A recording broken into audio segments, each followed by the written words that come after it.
विद्यार्थी मित्रांनो, आता आपण जो अभ्यास करणार आहोत तो या सेमिस्टरमधल्या शेवटच्या भागाचा म्हणजेच भारतीय भांडवली बाजाराचा. पाठीमागल्या व्हिडिओमध्ये आपण नाणे बाजाराचा अभ्यास केला. या व्हिडिओमध्ये आपल्याला भांडवली बाजाराचा अभ्यास करायचा आहे.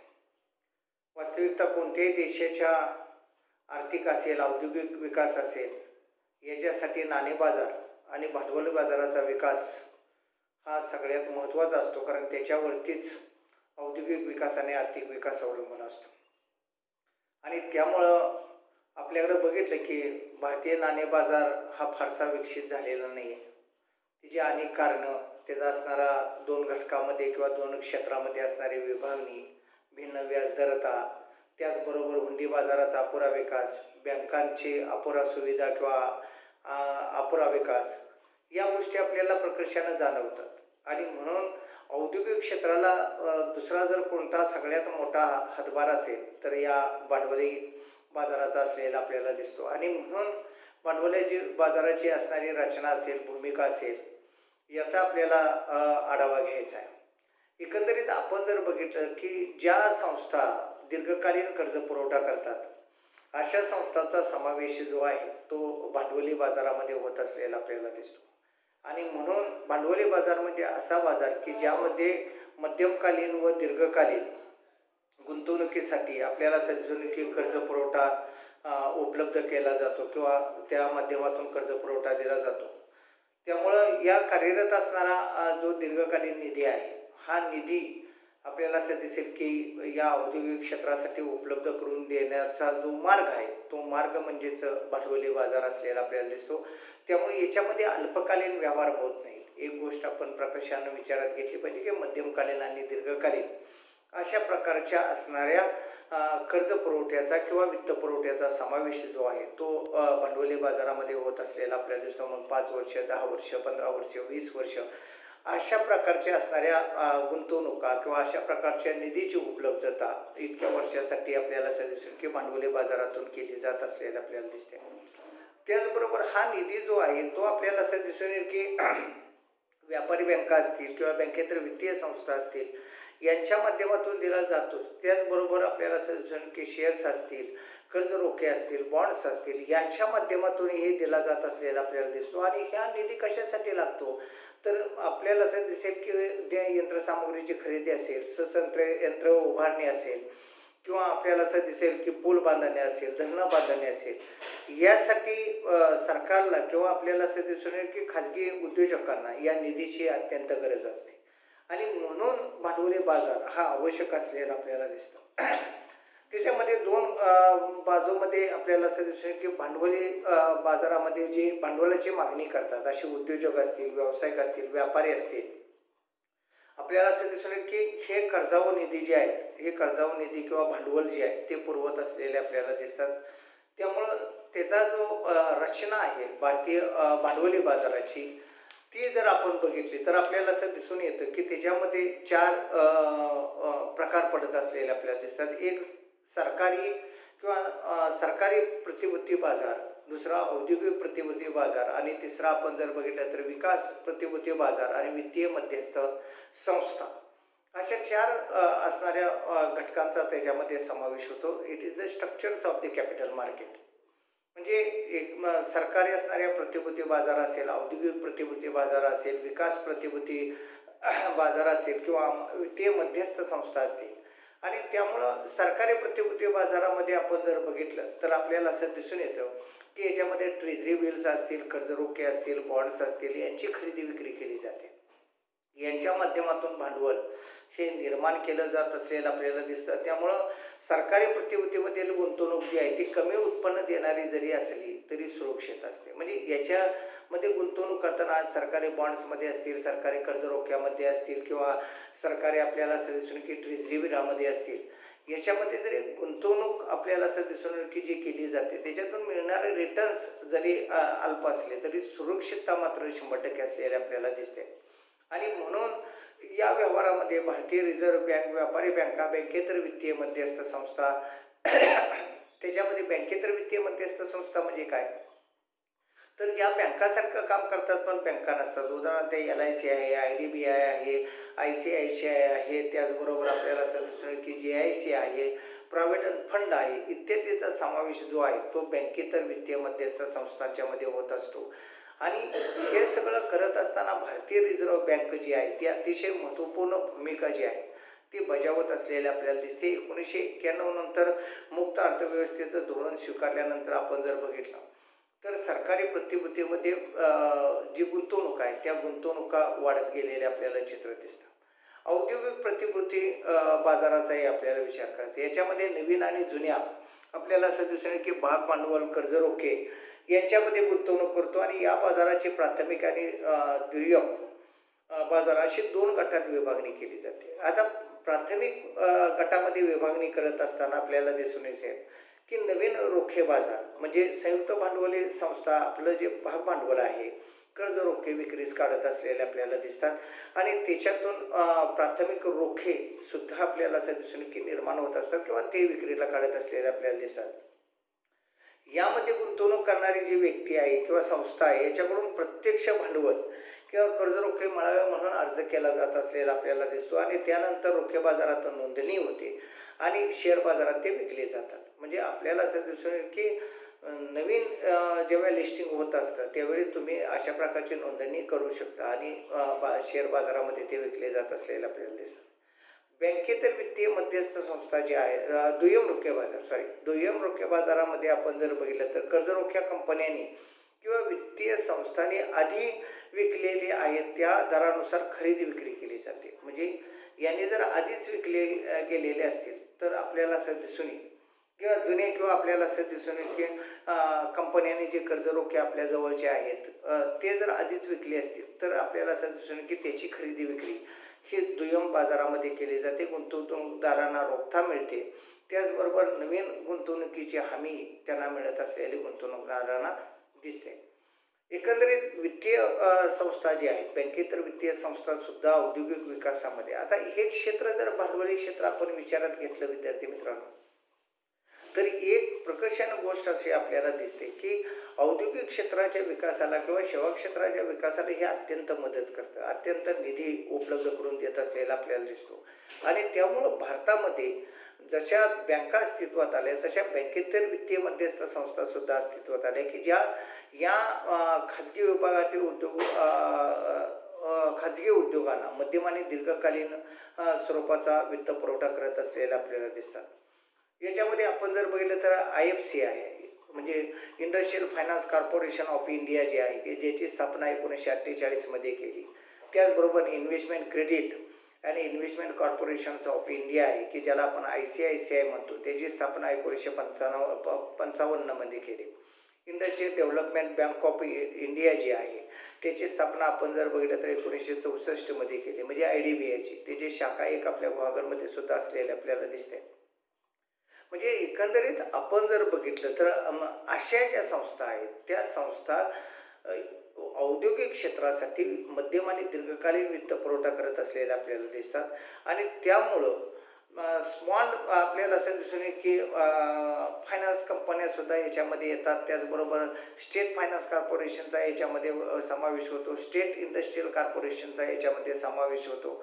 म्हणजे एकंदरीत आपण जर बघितलं तर या सगळ्या संस्था ज्या आहेत त्या अलीकडच्या काळामध्ये वाढत गेल्यामुळं आणि यांची 1991च्या नरसिंह समितीनं शिफारशी करून तिची पुनर्रचना केल्यामुळं आपल्याला असं दिसतं की यांच्या माध्यमातून जे भाग भांडवल पुरवलं जातं त्याच्यामध्ये वाढ होत असलेले आपल्याला दिसतात. वित्तीय मध्यस्थ जे आहेत ते सुद्धा मर्चंट बँका असतील किंवा म्युच्युअल फंड असतील, लिझिंग कंपन्या असतील, व्हर्च्युअल कंपन्या म्हणजे व्हर्च्युअल भांडवली कंपन्या असतील इत्यादीचा समावेश आपल्याला असं दिसून येईल की वित्तीय मध्यस्थामध्ये होत असलेला आपल्याला दिसतात.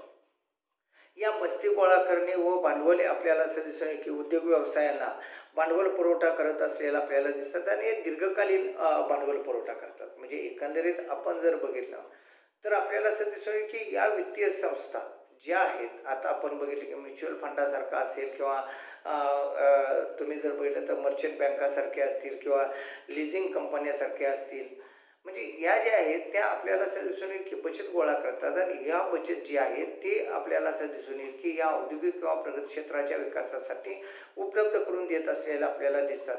मग आपल्याला असं दिसून येईल की मग भाडेतत्वावरती अवजड यंत्रसामुग्रीची उपलब्धता करून देणं, मध्यम उद्योगांना सुद्धा वित्त पुरवठा करणं.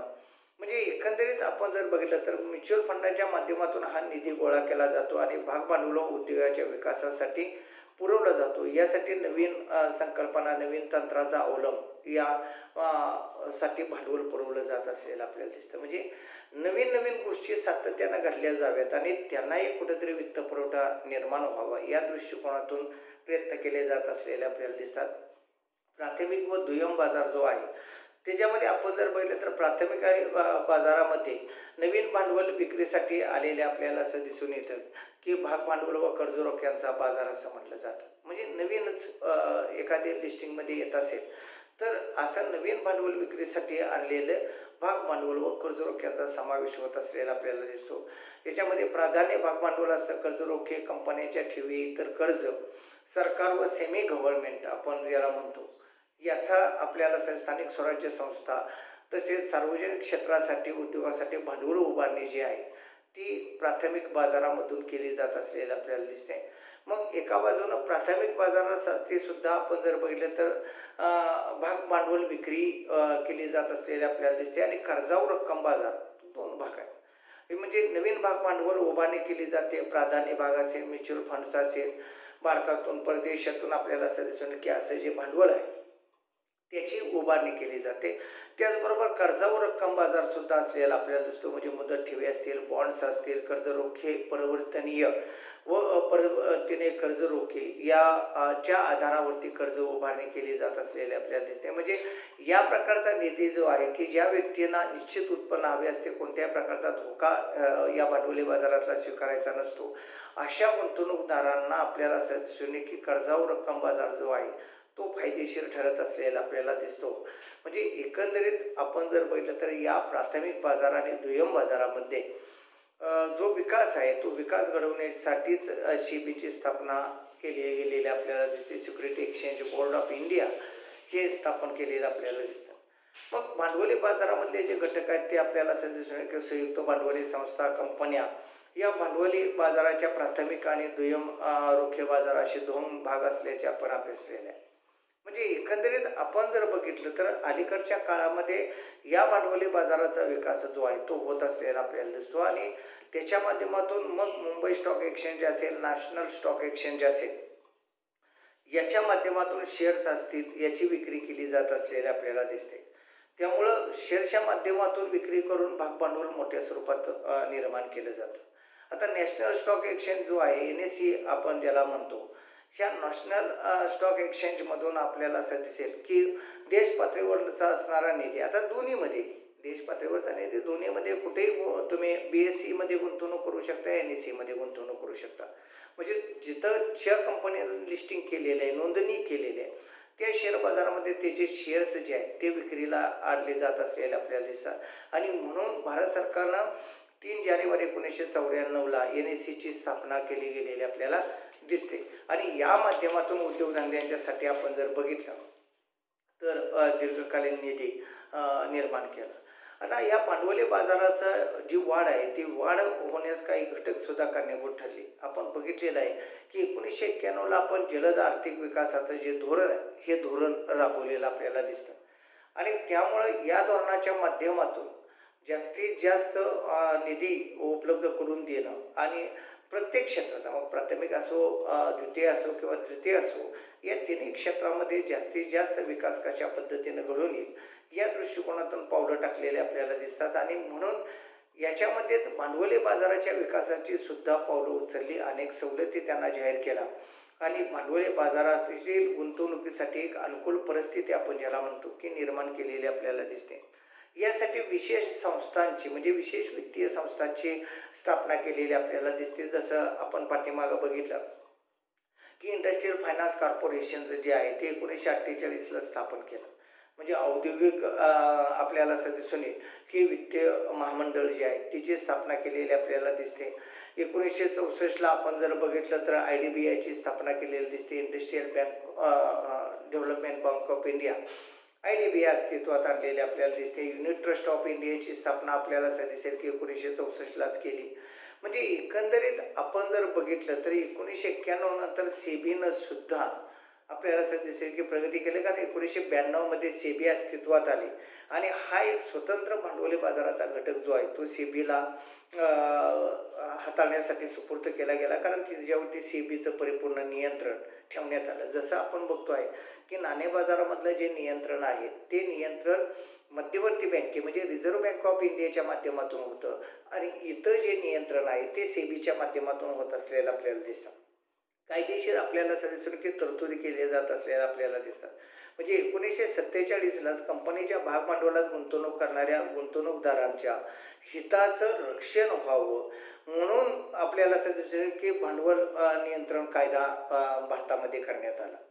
1956मध्ये आपण जर बघितलं तर भारतीय कंपनी कायदा अस्तित्वात आणलेला आपल्याला दिसतो. 1992मध्ये मी सांगितले की security exchange board of India की ज्याला आपण सेबी म्हणतो, या सेबीची स्थापना भारत सरकारनं केलेली आपल्याला दिसते. म्हणजे एकंदरीत यामध्ये कोणत्याही प्रकारचा भ्रष्टाचार होऊ नये किंवा आपल्याला असं दिसून की गैरव्यवहार होऊ नये याच्यासाठी भारत सरकारनं यापूर्वीच कायदेशीर तरतुदी केलेल्या आपल्याला दिसतात. त्याचबरोबर शेअर बाजारावरती वाढता विश्वास जो आहे 1991च्या नवीन आर्थिक धोरणानंतर जसं औद्योगिक क्षेत्र विकसित होत गेलं, सेवा क्षेत्र विकसित होत गेलं, तसा लोकांचा भांडवली बाजारावरचा विश्वास जो आहे तो वाढत गेलेला आपल्याला दिसतो. त्यामुळं अनेक परकीय भांडवल असतील किंवा परकीय गुंतवणूकदार असतील हे सुद्धा भारतीय असणाऱ्या विविध कंपन्यांमध्ये विविध सेवा क्षेत्रातल्या असणाऱ्या संस्थांच्यामध्ये गुंतवणुका वाढवत गेलेल्या आपल्याला दिसतात. म्हणजे एकंदरीत आपण जर बघितलं तर शेअर बाजारावरचा विश्वास वाढल्यामुळं साहजिकच या कंपन्यांचे शेअर्स खरेदी करणं, कर्ज रोखे खरेदी करणं किंवा भागभांडवल खरेदी करणं, बॉन्ड्स खरेदी करणं, ह्या ज्या गोष्टी आहेत ह्या वाढत गेलेल्या आपल्याला दिसतात आणि त्यामुळं साहजिकच गुंतवणुकीसाठी जो निधी आहे तो मोठ्या स्वरूपात उपलब्ध होत असलेला आपल्याला दिसतो. गुंतवणुकीविषयीची माहिती जी आहे ते हळूहळू लोकांच्यापर्यंत वाढत गेलेले आपल्याला दिसते. इकॉनॉमिक्स टाइम्स असेल, टाइम्स ऑफ इंडिया असेल, हे जे काही नॅशनल लेवलवरचे आपल्याला असं दिसून की पेपर्स आहेत याच्यामधून अनेक माहिती दिली जात असलेली आपल्याला दिसते. त्याचबरोबर 1991च्या आर्थिक उदारीकरणानंतर ज्या सार्वजनिक वित्तीय संस्था आहेत, व्यापारी बँका आहेत, खाजगी बँका आहेत किंवा स्टेट बँक ऑफ इंडिया आहे, कोटक बँक आहे, कॅनरा बँक असलेले आपल्याला दिसते. म्हणजे म्युच्युअल फंड, रिलायन्स या इत्यादींच्या म्युच्युअल फंड इत्यादींना स्थापनेची परवानगी दिली. आता या बँकांच्या माध्यमातून म्युच्युअल फंड्स आल्यामुळं आणि लोकांचा बँकांच्यावरती विश्वास असल्यामुळं साहजिकच आपल्याला असं दिसेल की लोकांची म्युच्युअल फंडामधली जी गुंतवणूक आहे ही म्युच्युअल फंडामधली गुंतवणूक वाढत गेलेली आपल्याला दिसते. सेबीची स्थापना मगाशीच आपण बघितलं की 1992ला झाली आणि ग्राहकांच्या हिताचं रक्षण करणं, त्याचबरोबर भांडवली बाजारावरती नियंत्रण ठेवणं, गैरव्यवहार किंवा पैशाचा कुठेही अपव्यय होऊ नये, भ्रष्टाचार होऊ नये याबाबतची दक्षता घेणं हे किंवा शेअर बाजार जो आहे याच्यामध्ये जास्तीत जास्त पारदर्शकता आणणं, हे सगळी कामं जी आहेत ती सेबीच्या माध्यमातून केली जात असलेले आपल्याला दिसतात. त्याचबरोबर प्रतिवर्ती व्यापार मंडळ जे आहे तिची सुद्धा स्थापना केलेली आपल्याला दिसते. म्हणजे एकंदरीत आपण जर बघितलं तर 500 कोटी रुपये भागभांडवलाच्या गुंतवणुकीतून म्हणजे 500 कोटी रुपयाच्या गुंतवणुकीतून सिक्युरिटीज ट्रेडिंग कॉर्पोरेशन्स ऑफ इंडियाची स्थापना करण्यात आली आणि ती 1994मध्ये केलेली आपल्याला दिसते. म्हणजे भारत सरकारनं 1991 तर अत्यंत जलद गतीनं आपल्याला असं दिसून येईल की या भागभांडवलाचा विकास करायच्या दृष्टिकोनातून पावलं टाकलेले आपल्याला दिसतात. त्याचबरोबर शेअर बाजारात होणाऱ्या गुंतवणुकीपासून गुंतवणूकदार व शेअर विक्रेते यांना संभाव्य धोके टाळण्यासाठी आपण जर बघितलं म्हणजे एकंदरीत त्याच्यामध्ये सगळ्यात महत्त्वाचं आहे की शेअर बाजारात जी गुंतवणूक होते त्या गुंतवणूकदारांना आणि शेअर विक्रेते यांना संभाव्य धोके टाळण्यासाठी डिलिव्हरी आपल्याला असं दिसून येईल की वर्सेस पेमेंट सिस्टीम्स जी आहे म्हणजे पोच मिळताच किंमत देणे ही पद्धती सुरू केली. त्यामुळे शेअर बाजारातील जे धोके आहेत हे धोके कमी झालेले आपल्याला दिसतात, म्हणजे त्याच्यामध्ये फारसे धोके राहिले नाहीत. परकीय संस्थात्मक गुंतवणूकदार जे आहेत त्यांच्याकडे आपल्याला असं दिसून 100% कर्ज साधनामध्ये गुंतवणूक करण्यासाठी हा निधी आहे. म्हणजे कर्ज साधनामध्ये जर गुंतवणूक करायचं असेल कर्जावर रकमेमध्ये की जिथं सुरक्षितता जास्त असते त्या ठिकाणी 100% निधी गुंतवण्यासाठीचं आपल्याला असं दिसून की परवानगी देण्यात आली. सरकारी प्रतिभूतीमध्ये एकूण फंडाच्या 30% गुंतवणूक करण्याची तसेच भांडवली बाजारामध्ये गुंतवणूक करण्याची परवानगी देण्यात आली. म्हणजे एकंदरीत आपण जर बघितलं तर परकीय संस्थात्मक गुंतवणूकदारांना सुद्धा आकर्षित करण्याच्या दृष्टिकोनातून किंवा भारतात गुंतवणूक करण्याच्या दृष्टिकोनातून सरकारी प्रतिभूती जे आहेत त्याच्यामध्ये एकूण फंडाच्या 30% आणि भारतीय शेअर बाजारातल्या ज्या लिस्टिंग कंपन्या आहेत याच्यामध्ये आपल्याला असं दिसून येतं की गुंतवणूक करण्याची जी परवानगी आहे ती देण्यात आली. त्याचबरोबर सरकारने सर्व शेअर बाजार जे आहेत ते केंद्रामधील बदला पद्धती रद्द करून त्या ठिकाणी रोलिंग सेटलमेंट पद्धती आपण ज्याला म्हणतो ही रोलिंग सेटलमेंट पद्धती आणली. आणि त्यामुळे आपल्याला असं दिसून की शेअर बाजारातील जो गैरव्यवहार होत होता म्हणजे हर्षद मेहता जे प्रकरण झालं तशा प्रकारचं प्रकरण पुन्हा उद्भवू नये आणि लोकांच्या बरोबर बँकांची फसवणूक किंवा त्या बुडू नये या दृष्टिकोनात किंवा आर्थिक नुकसान होऊ नये या दृष्टिकोनातून आपल्याला असं दिसून येईल की रोलिंग सेटलमेंट पद्धती जी आहे ती शेअर मार्केटमध्ये आणलेली आपल्याला दिसते. त्याचबरोबर वित्तीय संस्थांना परवानगी देण्यात आली. वित्तीय संस्थांना आपल्या भाग भांडवलाच्या 24% रक्कम शेअर्स बाजारात गुंतवण्याची परवानगी देण्यात आली. म्हणजे एकंदरीत आपल्याला असं दिसतं की वित्तीय संस्थांना सुद्धा उत्पन्न मिळालं पाहिजे त्यांचाही व्यवहार चालला पाहिजे आणि म्हणून याच्यामध्ये वित्तीय संस्थांना एकूण भाग भांडवलाच्या 24% इतकं भाग भांडवल शेअर्स मार्केटमध्ये गुंतवण्याची परवानगी सुद्धा देण्यात आली. वैयक्तिक कंपन्यांचे भाग भांडवल सुविधा ज्या आहेत म्हणजे गुंतवणूकदारांना एखाद्या कंपनीच्या भाग भांडवलाची किंमत किंवा शेअर बाजारातील निर्देशांक यापैकी जर एखाद्या पर्यायाचा निवड करण्याचं स्वातंत्र्य त्याला देण्यात आलं. म्हणजे एकंदरीत 2 पर्याय कंपनीच्या भाग भांडवलाची असणारी किंमत किंवा शेअर बाजारातील निर्देशांक या दोन्हीपैकी कुठेही तो गुंतवणूक करू शकत असलेला आपल्याला दिसतो. आणि म्हणून ही योजना जी आहे ती जुलै 2001 पासून आपल्याला असं दिसून येईल की सुरू केलेली आपल्याला दिसते. त्याचबरोबर संगणक किंवा इलेक्ट्रॉनिक डेटा जो आहे म्हणजे जुलै 2002 पासून सरकारनं इलेक्ट्रॉनिक स्वरूपातल्या माहितीची फाईल पाठवणे साठवणे शेअर बाजारामध्ये जे डीमॅट स्वरूपाचं बंधन आहे ते घातलं. त्यामुळे विश्वासार्हता वाढली. म्हणजे आता आपण डीमॅट अकाउंट काढल्याशिवाय आपण कुठल्याही प्रकारचा व्यवहार करू शकत नाही. त्यामुळे मध्यस्थ दलाल यांची काय फारशी आवश्यकता राहिली नाही. प्रत्येक व्यक्ती स्वतः इंडिव्हिज्युअल सुद्धा शेअर मार्केटमध्ये काम करत असलेला आपल्याला दिसतो.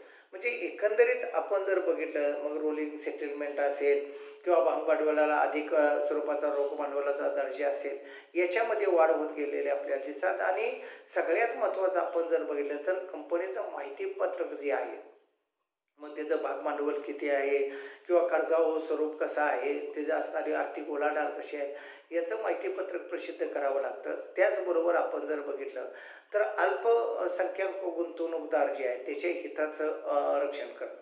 म्हणजे एकंदरीत अनेक छोटे छोटे गुंतवणूकदार सुद्धा त्याच्यामध्ये पैसे गुंतवत असलेले आपल्याला दिसतात. आणि म्हणून असा कुठलाही गैरप्रकार जर एखाद्याने केला तर त्याला ज्यासाठी जबर शिक्षेची तरतूदच ठेवण्यात आलेली आहे. त्यामुळे आपल्याला निम सरकारी संस्था कर्ज रोखे सरकारी बॉन्ड्स काही खाजगी कंपन्यांचे भाग भांडवल स्टॉक एक्सचेंजवरती नोंदवले होते आणि म्हणून त्याची खरेदी विक्री जी आहे ती अत्यंत ट्रान्सपरंट पद्धतीने केली जाते. जे अल्प गुंतवणूकदार आहेत किंवा अल्प उत्पन्न गुंतवणूकदार आहेत यांच्यासुद्धा हिताचं संरक्षण केलं जात असलेलं आपल्याला दिसतं. आणि म्हणून आपण जर बघितलं तर 1991 नंतर मात्र भांडवली बाजाराचा जो विकास आहे तो मात्र वाढत गेलेला आपल्याला दिसतो किंवा त्याच्यामध्ये दिवसेंदिवस बदल होत गेलेले आपल्याला दिसतात. मग औद्योगिक आणि आर्थिक विकासात भाग भांडवलाची बाजाराची भूमिका नेमकी काय आहे तर आपण जर सर्वसाधारण जर बघितलं तर सगळ्यात महत्त्वाचं पंचवार्षिक योजनेसाठी प्रचंड मोठा निधी लागतो. कारण आपल्याकडं ज्या योजना राबवल्या जातात त्या रोलिंग प्लॅन नाही आहेत म्हणजे 1-1 वर्षाच्या नाहीत 5-5 वर्षाच्या आहेत म्हणजे दीर्घकालीन आहे. आणि या दीर्घकालीन योजनांमध्ये आपल्याला असं दिसून येईल की दीर्घकालीन गुंतवणुकीची अत्यंत गरज असते. मोठ्या निधीची गरज असते कारण मोठमोठे प्रोजेक्ट हाती घेतले जात असलेले आपल्याला दिसतात. विकास कामं हाती घेतली जात असलेले आपल्याला दिसतात. आणि म्हणून आपण जर बघितलं तर याच्यासाठी मोठ्या निधीची गरज असते आणि हा निधी जो आहे तो भाग भांडवलातून उभा केला जात असलेला आपल्याला दिसतो. मग व्यापारी बँका, LIC असेल किंवा UTI असेल, अशा संस्था याच्यामध्ये अतिशय महत्त्वपूर्ण भूमिका बजावतात की या पंचवार्षिक योजनांच्या मधील उद्दिष्ट पूर्ततेसाठी किंवा योजनांच्या पूर्ततेसाठी लागणारा निधी जो आहे तो या संस्थांच्या माध्यमातून उभा केला जात असलेला आपल्याला दिसतो किंवा भांडवली बाजारातून उभा केला जात असलेला आपल्याला दिसतो की ज्यामुळं सहजपणे कामं चांगल्या पद्धतीनं पार पडता येते, बचत गोळा करता येते. म्हणजे एकंदरीत आपण जर बघितलं तर भांडवली बाजाराने कुटुंब असेल, व्यक्ती असतील, व्यापारी असतील, गुंतवणूकदार असतील, याच्याकडल्या बचती ज्या आहेत त्या गोळा करून आकर्षक व्याज किंवा नफा जो आहे या स्वरूपात उत्पन्न दिलेलं आहे. म्हणजे म्युच्युअल फंडामध्ये आपण गुंतवणूक करतो, त्यामुळं आपल्याला असं दिसून येतं की कालांतरानं बँकांच्या पेक्षा चांगल्या प्रकारचा नफा मिळत असलेला आपल्याला दिसतो. आणि त्यामुळं साहजिकच जर बँकापेक्षा मला जास्त नफा मिळतोय, माझी ठेव सुरक्षित आहे, असं ज्यावेळी वाटत असतं त्यावेळी लोक याच्यामध्ये आपल्याला असं दिसून येतं की गुंतवणूक करायला तयार होतात. साहजिकच या गुंतवणुकीसाठी बचत करायला तयार होतात आणि त्यामुळं आपण जर बघितलं तर बचत ही हळूहळू वाढत जात असलेली आपल्याला दिसते. कर्जाऊ निधींची उपलब्धता सुद्धा मोठ्या स्वरूपात केली जात असलेलं आपल्याला दिसते. म्हणजे भाग भांडवली बाजारात आपल्याला असं दिसून ज्या संस्था असतात किंवा कंपन्या असतात यांच्याकडून दीर्घकालीन असणाऱ्या कर्ज उभारणी केली जात असलेली आपल्याला दिसते आणि ही कर्ज मुदतीनंतर परत केली जातात किंवा पुन्हा कर्ज उभारणी केली जाते. हे चक्र जे आहे ते अव्ययपणे सुरू असतं आणि त्यामुळं आपण जर बघितलं तर आपल्याला असं दिसून की कर्जाऊ निधीच्या निर्मितीमध्ये सातत्याने दीर्घकाळ ही उपलब्धता होत असलेली आपल्याला दिसते आणि ही कर्ज उभारणी जी आहे ती संस्थात्मक असणाऱ्या घटकांच्याकडून होत असल्यामुळं औद्योगिक विकासाला एक प्रकारची चालना मिळते. भांडवल वस्तीचा योग्य वापर म्हणजे आपण एखाद्या संपत्तीमध्ये किंवा आपण ज्याला म्हणू की सोनं असेल, चांदी असेल, या अशा वित्तीय संपत्तीमध्ये गुंतवणूक केल्यानंतर फार मोठा विकास होत नाही. पण भांडवल आणि बस्तीचा योग्य वापर जो आहे तो सगळ्यात महत्त्वाचं या भांडवली बाजारात होत असलेला आपल्याला दिसतो. त्यामुळं यंत्रसामुग्रीचा उभारणी असेल किंवा रेल्वे, रस्ते तयार करणं असेल, वीज निर्मिती असेल, यासाठी आपण जर बघितलं तर मोठ्या स्वरूपात भांडवल जे आहे ते भांडवल निर्माण केलं जात असलेलं आपल्याला दिसते. या निधीचा जो वापर आहे तो अतिशय कार्यक्षमपणे होतो. विविध सेवा ज्या आहेत या विविध सेवांच्यासाठी आपल्याला असं दिसून येईल की भांडवली बाजारामध्ये जे गुंतवणूक करणारे गुंतवणूकदार आहेत, उद्योजक, व्यक्ती, संस्था, आपल्याला सरकार, या विविध सेवा पुरवल्या जात असलेल्या आपल्याला दिसतात. त्यामुळं सेवा क्षेत्राचाही विकास होत असलेला आपल्याला दिसतो. त्याचबरोबर आपण जर बघितलं तर रोजगार निर्मिती याच्यामधून प्रचंड होते. म्हणजे आज विद्यार्थी मित्रांनो सांगायला काय हरकत नाही की भांडवली बाजार हा प्रचंड वाढत जाणार आहे. ही एक चांगली अपॉर्च्युनिटी आहे. म्हणजे आपण जर बघितलं तर या क्षेत्रामुळे सर्वच क्षेत्रांना आर्थिक मदत होत असलेली आपल्याला दिसते. म्हणजे औद्योगिक क्षेत्र आहे, त्याचबरोबर सेवा क्षेत्र आहे. आणि या क्षेत्राचा ज्यावेळी विकास होतो त्यावेळी त्यांच्यासाठी लागणारा जो कच्चा माल आहे तो प्राथमिक क्षेत्रातून मिळत असतो. त्यामुळं ऑटोमॅटिकली प्राथमिक क्षेत्राला सुद्धा ह्याच्यामध्ये खेचलं जात असलेलं आपल्याला दिसतं की ज्यामुळं त्यांची मागणीजन्यता तयार होते आणि ह्या मागणीजन्यतेमुळं त्या क्षेत्राचाही विकास होत असलेला आपल्याला दिसतो. त्यामुळं रोजगार निर्मिती जी आहे ते सर्वच क्षेत्रामध्ये आपण जर बघितले ते वाढत जात असलेलं आपल्याला दिसते. रेल्वे वाहतूक असेल, जलवाहतूक असेल, हवाई वाहतूक असेल, टेलिफोन असेल, या सगळ्या क्षेत्रामध्ये आपण जर बघितलं तर आजकाल म्हणजे सेवा क्षेत्र असेल, औद्योगिक क्षेत्र असेल, प्राथमिक क्षेत्र असेल, या सगळ्यांच्यामध्ये शेती, खाणकाम, मासेमारी, रस्ते विकास असेल, या सगळ्यांच्यामध्ये तुम्ही जर बघितलं तर रोजगार निर्मिती मोठ्या प्रमाणात वाढवत असलेली आपल्याला दिसेल. त्याचबरोबर आपण जर बघितलं तर परकीय भांडवल जे आहे ते उपलब्ध होत असलेलं आपल्याला दिसते. कारण भारतीय भांडवल बाजाराने या असणाऱ्या परकीय गुंतवणूकदारांना आकर्षित करण्यासाठी वेगवेगळे असणारे धोरणं राबवलेले आपल्याला दिसतात. आकर्षक असणारा नफा त्याच्यावरती मिळत असतो. त्यामुळे साहजिकच आपण जर बघितलं तर त्याकडे ते आकर्षित होतात. शेअर बाजाराचा विकास, मग म्युच्युअल फंड असेल, संस्थात्मक गुंतवणूकदार असेल, यांच्या माध्यमातून शेअर बाजाराचा विकास होत असलेला आपल्याला दिसतो. गुंतवणुकीच्या संध्या आपण जर बघितल्या तर दिवसेंदिवस वाढत जात असलेले आपल्याला दिसतात. आजारी उद्योग जे आहेत त्यांचं पुनर्वसन होत असलेलं आपल्याला दिसत आहे आणि त्यामुळे त्यांच्यासाठी सुद्धा हा निधी जो आहे तो उपलब्ध होतो आहे. त्यामुळे त्यांचंही पुनर्जीवन होण्यामध्ये भांडवली बाजाराची भूमिका जी आहे ती अन्यसाधारण राहिलेली आपल्याला दिसते. तांत्रिक सहाय्य यांच्याकडून मिळत असलेलं आपल्याला दिसतं. मग प्रकल्प तयार करण्यास मदत करणं असतील, आर्थिक वृद्धीच्या संधी लक्षात घेऊन आपल्याला असं दिसून येतं की त्या उपलब्ध करून देण्याच्या दृष्टिकोनातून असेल. अशा सर्व बाबतीत जर आपण बघितलं तर औद्योगिक आणि आर्थिक विकासामध्ये अतिशय महत्त्वपूर्ण असं योगदान जे आहे ते भांडवली बाजारानं दिलेलं आपल्याला दिसतं. आणि म्हणून अलीकडच्या काळामध्ये आपण जर बघितलं तर भांडवली बाजाराची जी वाढ आहे ती अलीकडल्या काळात होत असलेली आपल्याला दिसते. म्हणजे प्रचंड प्रमाणात ही वाढ, मग स्टॉक एक्सचेंजचा विकास आणि वृद्धी असेल, बँकांची म्हणजे विकास बँकांची प्रगती असेल, ICICI असेल, IFC असेल, LIC असेल, UTI असेल, GIC असेल, या सगळ्या वित्तीय संस्था जर आपण बघितलं तर अलीकडच्या काळामध्ये वाढत जात असलेल्या आपल्याला दिसतात. व्यापारी बँकांची सुद्धा विद्यार्थी मित्रांनो आपण जर बघितले तर प्रगती होत चाललेली आपल्याला दिसते. म्हणजे SBI कॅपिटल मार्केट लिमिटेड आहे, Canara bank capital market limited आहे, किंवा आपल्याला असं दिसून की फायनान्स लिमिटेड कंपनी आहेत. म्हणजे या सगळ्या वित्तीय संस्था ज्या आहेत किंवा व्यापारी बँकांच्या बरोबर सहकारी काम करत असलेले आपल्याला मर्चंट बँकिंग आहे, याचीही वाढ होत असलेले आपल्याला दिसून येते. प्राथमिक बाजार जो आहे हा प्राथमिक बाजार सुद्धा विकसित होत असलेला आपल्याला दिसून येतो. म्हणजे एकंदरीत आपण जर बघितलं तर प्राथमिक बाजार असेल, दुय्यम बाजार असेल, प्राथमिक बाजारामध्ये IPO भरता येतो. कारण कंपन्यांचं शेअर बाजारामध्ये येण्यापूर्वी ज्यावेळी लिस्टिंग होत असतं त्यावेळी एक ठराविक प्राईस कंपन्या डिक्लेअर करत असतात आणि ज्यावेळी शेअर बाजारामध्ये प्रत्यक्ष येतात त्यावेळी काय वेळा त्याच्यामध्ये प्रचंड वाढ होते आणि त्याचा फायदा खरं गुंतवणूकदारांना चांगला होतो. त्यामुळे या प्राथमिक बाजारामधले असणारे IPO जे आहेत ते मोठ्या स्वरूपात खरेदी केले जात असलेले आपल्याला दिसतात. दुय्यम बाजारामध्ये वाढ होत असलेली आपल्याला दिसते. आणि दुय्यम बाजारामध्ये सुद्धा आपण जर बघितलं तर ऑनलाईन सिस्टीम्स आले, ट्रेडिंग आलं, डीमॅट अकाउंट आलं, इलेक्ट्रॉनिक स्वरूपातली खरेदी विक्री आली, त्यामुळे एक ट्रान्सपरन्सी त्याच्यामध्ये तयार झाली आणि त्यामुळं आपण जर बघितलं तर त्याच्यामध्ये सुद्धा खरेदी विक्री सहजपणे करता येते. तुम्हाला over counter exchange of India याची स्थापना जी आहे ती त्याच्यासाठी म्हणजे OTEC आपण म्हणतो त्याची स्थापना सुद्धा याच्यासाठी की प्रत्येक गोष्टीच्या खरेदी विक्रीत व गुंतवणुकीत वाढ होत असलेली आपल्याला त्याच्या माध्यमातून दिसते. त्याचबरोबर आपण जर बघितलं तर भांडवलाचं प्रमाण असेल, शेअरची खरेदी विक्री असेल, याची वाढ जी आहे ती मोठ्या स्वरूपात होत असलेली आपल्याला दिसते. आणि म्हणून अलीकडच्या काळात भांडवली बाजारात काही सुधारणा घडवून आणल्या.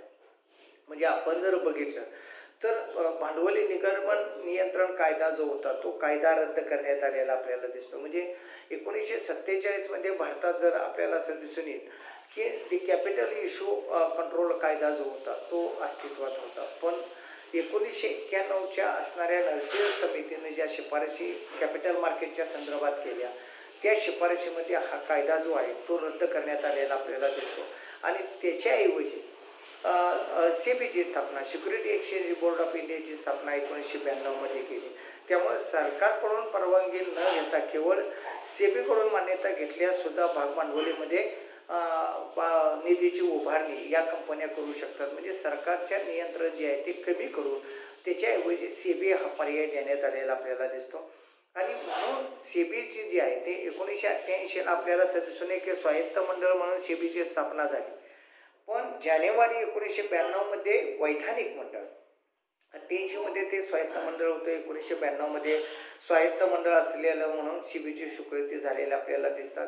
मग ह्या सगळ्या भांडवली बाजारावरती नियंत्रण ठेवणं, स्टॉक एक्सचेंजच्या कामकाजावरती नियंत्रण ठेवणं, म्युच्युअल फंडाच्या निर्मितीचं मार्गदर्शन, परीक्षण, नियंत्रणाचं काम करणं, नवीन भांडवल व कर्ज रोख्यांची विक्री प्रक्रियेवरती नियंत्रण ठेवणं, या सगळ्या गोष्टी ज्या आहेत त्या SEBIच्या माध्यमातून केल्या जात असलेल्या आपल्याला दिसतात. नॅशनल स्टॉक एक्सचेंज जे आहे ते नोव्हेंबर 1992 मध्ये आपल्याला असं दिसून येईल की NSEची स्थापना करण्यात आली. आणि या NSEनं याच्यामध्ये एक लक्षात घ्या की 1992ला याची स्थापना केली, पण त्याचं कार्य जे आहे प्रत्यक्ष NSEचं ते 1994 पासून सुरू झालेलं आपल्याला दिसतं. आणि ही NSE जी आहे म्हणजे नॅशनल स्टॉक एक्सचेंज जे आहे ते IDBI प्रायोजित आहे. याशिवाय LIC, व्यापारी बँका किंवा SBI कॅपिटल मार्केट या ज्या आहेत या आपल्याला असं दिसून येईल की सहप्रयोजक कंपन्या असलेल्या आपल्याला दिसतात. त्यामुळं NSEचं जे कार्य आहे ते जे व्यवहार जे आहेत ते ऑनलाईन इलेक्ट्रॉनिक पद्धतीने केले जात असलेले आपल्याला दिसतात. म्हणजे एकंदरीत राष्ट्रीय पातळीवरती भाग भांडवल कर्ज रोख्यांची खरेदी विक्रीची व्यवस्था जी आहे ती व्यवस्था आपण जर बघितलं तर या माध्यमातून होत असलेल्या आपल्याला दिसतात योग्य संपर्क साधनांचा वापर करत गुंतवणूकदारांना गुंतवणुकीच्या समान संध्या उपलब्ध करून देणं वगैरे काम केलं जातं. गुंतवणूकदारांना पारदर्शक किंवा कार्यक्षम प्रतिभूती खरेदी विक्रीची सुविधा उपलब्ध करून दिली जात असलेल्या आपल्याला दिसते. व्यवहार पूर्ण करण्याचा कालावधी कमीत कमी करणे या दृष्टिकोनातून काम केले जात असलेलं आपल्याला दिसतं आणि भारतीय प्रतिभूती बाजार जो आहे तो आंतरराष्ट्रीय दर्जाचा बनवणं हे ग्लोबली तयार करणं हे सगळ्यात महत्त्वाचं उद्दिष्ट असलेलं आपल्याला दिसतं. त्याचबरोबर आपण जर बघितलं तर भांडवली बाजारामध्ये कर्ज रोख्यांची खरेदी विक्री केली जात असलेली आपल्याला दिसते. NSEचा विस्तार झाला आणि त्यामुळे NSEच्या माध्यमातून सुद्धा कर्ज रोख्यांची खरेदी विक्री ओव्हर दी काउंटर एक्सचेंज आपल्याला असं दिसून येईल की निर्माण 1992 साली झालं. नवीन ग्राहकांच्या हितासाठी मार्गदर्शन तत्त्व घालून देण्यात आले. इलेक्ट्रॉनिक ऑनलाईन ट्रेडिंग पद्धतीनं आपल्याला असं दिसून येईल की कार्य सुरू झालेलं आपल्याला दिसतं. म्हणजे हा जो प्रकार आहे हा प्रकार वेळोवेळी घडत असलेला आपल्याला दिसतो किंवा वाढत गेलेला आपल्याला दिसून येतो आणि त्यामुळं स्टॉक एक्सचेंज कंपनीचं रूपांतर जे आहे ते संयुक्त भांडवली संस्था म्हणून करण्यात आलेलं आपल्याला दिसतं. मालकी आणि व्यवस्थापन याच्यामध्ये स्वतंत्रता करण्यात आलेली आपल्याला दिसते. प्रतिभूती ठेव पद्धती जी आहे ती आपल्याला असं दिसून येईल 1996 भांडवली बाजारात आपण जर बघितलं तर ही प्रतिभूती ठेव पद्धतीची सुधारणा करण्यात आली. म्हणजे आपण सिक्युरिटी डिपॉझिटच्या ऐवजी आपल्याला असं दिसून येतं की डिमटेरियलायझेशन अकाउंट म्हणजे ज्याला आपण डीमॅट अकाउंट म्हणतो हे डीमॅट अकाउंट इलेक्ट्रॉनिक पद्धतीनं गुंतवणूकदारांमध्ये गुंतवणूक करू शकत असलेला आपल्याला दिसतो. आणि अलीकडच्या काळामध्ये 100% जे व्यवहार होतात ते या माध्यमातून होत असलेला आपल्याला दिसतात. रोलिंग सेटलमेंट आहे. शेअर बाजाराची कार्यक्षमता वाढावी किंवा लोकांचा विश्वास व्हावा यासाठी अकाउंट सेटलमेंट कालावधी कमी करून 1+2 यासाठी आपल्याला म्हणजे ट्रेडिंग प्लस 2 दिवसात व्यवहार होईल, ट्रेडिंग प्लस 3 दिवसात व्यवहार होईल अशा पद्धतीनं आपल्याला असं दिसून की 1-2 दिवसातच व्यवहार जे आहे ते पूर्ण करायच्या दृष्टिकोनातून एप्रिल 2003 पासून ही रोलिंग सेटलमेंट पद्धती आणली. त्याचबरोबर गुंतवणूकदारांचं असणारं संरक्षण उपाय हे करण्यात आले. 1 ऑक्टोबर 2000 आपल्याला दिसून 1 मध्ये ग्राहक शिक्षण संरक्षण निधीची स्थापना करण्यात आलेली आपल्याला दिसते आणि यासाठी गुंतवणूकदारांनी 7 वर्षापर्यंत लाभांश शेअरचा अर्ज रक्कम घेतली नसेल तर त्याचा उपयोग गुंतवणूकदारांना संरक्षण आणि शिक्षण यासाठी केला जात असलेला आपल्याला दिसतो. म्हणजे गुंतवणूकदारामध्ये सुद्धा एक प्रकारची जागृती जी आहे ती जागृती या माध्यमातून केली जात असलेली आपल्याला दिसते. त्याचबरोबर शेअर बाजारातील व्यवहार पूर्ण करणे व त्या व्यवहाराशी संबंधित धोके व्यवस्थापन करण्याच्या दृष्टिकोनातून नॅशनल सिक्युरिटीज क्लिअरिंग कॉर्पोरेशन्स काम करत असलेलं आपल्याला दिसतं. म्हणजे धोके टाळण्याच्या दृष्टिकोनातून किंवा व्यवहार जलद गतीनं पूर्ण करण्याच्या दृष्टिकोनातून नॅशनल सिक्युरिटीज क्लिअरिंग कॉर्पोरेशन जे आहे ते काम करत डिरेक्टिव्ह ट्रेडिंग करत असलेलं आपल्याला दिसतं. शेअर्स कर्ज रोखे परकीय चलन यासाठी काही कालावधी राखून ठेवला जात असलेला आपल्याला दिसतो. लॉक पिरियड आपण ज्याला म्हणतो या कालावधीमध्ये ते काम केलं जात असलेलं आपल्याला दिसतं. केंद्र सरकारच्या असणाऱ्या प्रतिभूतीचा ट्रेडिंगचा वापर गुंतवणूकदारांच्यासाठी केला जातो. जागतिक भांडवली बाजारामधला सहभाग जो आहे तो वाढवला जात असलेला आपल्याला दिसतो. मग ADR असेल GDR असेल ADR असेल म्हणजे आपण जर बघितलं अमेरिकन डिपॉझिटरी रिसीट असं ADRला म्हणलं जातं आणि ग्लोबल डिपॉझिटरी रिसीट हे GDRला म्हणलं जातं. आणि त्यामुळं आपण जर बघितलं प्रवासी भारतीय असतील संस्थात्मक किंवा परकीय संस्थात्मक गुंतवणूकदार असतील यांच्यासाठी या सुविधा उपलब्ध करून दिलेल्या आपल्याला दिसतात. त्याचबरोबर क्रेडिट रेटिंग एजन्सी जी आहे की आपली गुंतवणूकदारांची सुरक्षितता आणि ठेव परत मिळण्याची जी शक्यता आहे या आधारावरतीच आपल्याला असं दिसून येईल की ग्राहकांना गुंतवणुकीची प्रतवारी करण्याच्या दृष्टिकोनातून 1991 मध्ये investment information and credit rating agency of India याची स्थापना करण्यात आलेली आपल्याला दिसते आणि याच्या माध्यमातून विद्यार्थी मित्रांनो हा व्यवहार चालत असलेला आपल्याला दिसतो. त्याचबरोबर म्युच्युअल फंडांची सुद्धा लहान लहान गुंतवणूकदार जे आहेत शेअर बाजारामधील धोक्यापासून संरक्षण किंवा वैविध्यपूर्ण गुंतवणुकीची सुविधा उपलब्ध करून देण्याच्या दृष्टिकोनातून आता म्युच्युअल फंड ची संकल्पना आपल्याला दिसते. टेलिव्हिजनवरती सुद्धा म्युच्युअल फंड सही आहे अशी जाहिरात आपण वाचतो. याचं कारण तुम्ही जर बघितलं तर आपल्याला असं दिसून येतं की अलीकडच्या काळामध्ये भागभांडवलाच्या बाजाराचा जो विकास आहे किंवा भांडवली बाजाराचा विकास आहे तो होत असतो आणि याच्यामध्ये धोके कमी असतात, कारण फंड घराणे जे आहेत ते तुमच्या वतीनं गुंतवणुका करत असतात आणि त्याच्यातून येणारा नफा जो आहे तो तुम्हाला उपलब्ध करून देत असलेले आपल्याला दिसतात. त्यामुळं गुंतवणूकदाराच्या हिताचं रक्षण करण्याच्या दृष्टिकोनातून त्याला कोणत्याही धोक्याला सामोरं जाऊ नये किंवा जाऊ लागू नये, त्यालाही 4 पैसे त्याच्यातून उत्पन्न मिळावे या दृष्टिकोनातून आपल्याला असं दिसून येईल की म्युच्युअल फंडाचा सुद्धा विकास होत असलेला आपल्याला दिसतं. म्हणजे एकंदरीत अलीकडच्या काळामध्ये आपण जर बघितलं तर गुंतवणूक करण्यासाठी किंवा भांडवल उभारणीसाठी मध्यम आणि दीर्घकालीन उद्योगधंद्यासाठी उद्याचे व्यावसायिक म्हणून तुम्हाला हा बाजार जो आहे तो अत्यंत महत्त्वाचा असलेला आपल्याला दिसतो. कारण आत्तापर्यंतची आपली मजल जर बघितली तर नाणे बाजारापर्यंत आहे. अजूनही आपण भांडवली बाजाराकडे वळलो नाही, पण कुठलेही व्यवसाय उद्योग संस्था याच्यासाठी जर जास्तीत जास्त भांडवल निर्माण करायचं असेल उपलब्ध करून घ्यायचं असेल तर भांडवली बाजार हा अत्यंत महत्त्वपूर्ण असलेला आपल्याला दिसतो किंवा त्या विकासामध्ये त्याची भूमिका जी भांडवली बाजाराची आहे ती अनन्यसाधारण असलेली आपल्याला दिसून येते.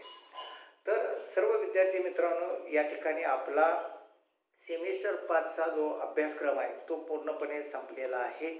लक्षात म्हणजे भांडवली बाजारापर्यंतच आपला अभ्यासक्रम म्हणजे 1991च्या नवीन